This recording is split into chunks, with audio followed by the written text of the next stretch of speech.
నేనైతే 6,000లో కేదార్నాథ్ పోయేసి వచ్చిన మామ. ఎట్లనో చెప్తా నేను అండ్ వీడియో సేవ్ చేసుకో. ఫస్ట్ మనం సికింద్రాబాద్ టు ఢిల్లీ వెళ్ళాలి. టికెట్ ప్రైస్ అయితే 700 ఉంటుంది. ఢిల్లీ రీచ్ అయినాక ఢిల్లీ టు కాశ్మీర్ గేట్ పోవాల్సి ఉంటుంది. దానికైతే ఆటో అయినా 50 రూపీస్ ఛార్జ్ చేస్తాడు.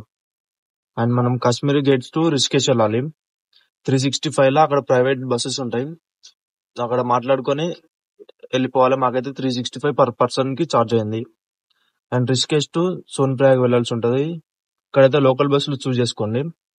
ఇదైతే 465 లో తీసుకెళ్తాడు. మనం ప్రైవేట్ లో వెళ్తే 700 అవుతుంది. మేమైతే 465 లో పోయినాం. సోన్ ప్రయాగ్ టు గౌరీకుండ్ వెళ్ళాల్సి ఉంటది. అక్కడైతే జీప్స్ ఉంటాయి. 50 రూపీస్ ఛార్జ్ చేస్తాడు. మనకు ఇప్పుడైతే సికింద్రాబాద్ టు గౌరీకుండ్ వరకు 16:30లో అయిపోయింది.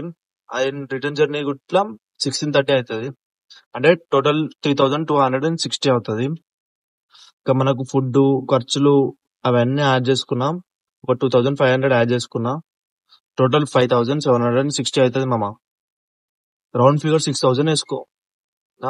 నేనైతే 6,000 లో వేసి వచ్చిన.